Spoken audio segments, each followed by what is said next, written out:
Welcome to நதிராஸ் kitchen. இதுவரை நம்ம சேனலை சப்ஸ்கிரைப் பண்ணலை அப்படின்னா சப்ஸ்கிரைப் பண்ணிக்கோங்க. இன்றைக்கி நம்ம பார்க்க போகிறது ஆரோக்கியம் தரக்கூடிய நம்ம பாரம்பரியமான திணையை தான் பார்க்க போகிறோம். சகர் உணவுக்கு இந்த மாதிரி ஆரோக்கியம் தரக்கூடிய உணவு வகைகளை நம்ம இனிமேல் பார்க்க போகிறோம். நம்ம வீடியோவை மிஸ் பண்ணாமல் பாருங்கள். டே 1 இந்த மாதிரி பொங்கல் செஞ்சு சாப்பிட்லாம். 1 கப் அளவு திணை எடுத்துக்கோங்க. அதே கப்பில் அரை கப் அளவு பாசிப்பருப்பு எடுத்திருக்கேன். பாசிப்பருப்பு உடலுக்கு குளிர்ச்சி தரக்கூடியது. நம்ம நோன்பு நேரத்தில் இந்த மாதிரி பாசிப்பருப்பு எடுத்துக்கலாம். உடல் சூட்டை தணிக்கக்கூடியது. ஸோ பாசிப்பருப்பு சேர்த்துக்குங்க. ஒரு 2 மணி நேரத்துக்கு முன்னாடி இதை நல்லா ஊற வச்சுட்டு நமக்கு கேஸும் சேவ் ஆகும். அதிக நேரம் குக் பண்ண வேண்டாம். 3 கப் அளவு தண்ணி சேர்த்துக்குங்க. எந்த கப்பில் பாசிப்பருப்பு எடுத்தீங்களோ திணை எடுத்தீங்களோ அதே கப்பில் 3 கப் அளவு தண்ணி சேர்த்துக்குங்க.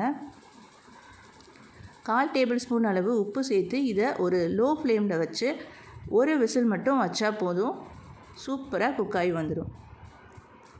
நம்ம மீன் டைம் சட்னி ரெடி பண்ணிடலாம். கொஞ்சமாக தேங்காய் பொட்டுக்கடலை சேர்த்துக்கலாம். இந்து உப்பு சேர்த்துக்குங்க. முந்திரி பருப்பு இருந்தது அப்படின்னா 2 சேர்த்துக்கலாம். நல்லா டேஸ்ட்டாக இருக்கும். அல்சர் இருக்கிறவங்க பச்சை மிளகாய் சேர்க்க வேண்டாம். வரமிளகாய் சேர்த்து நான் சட்னியை அரைச்சிருக்கேன்.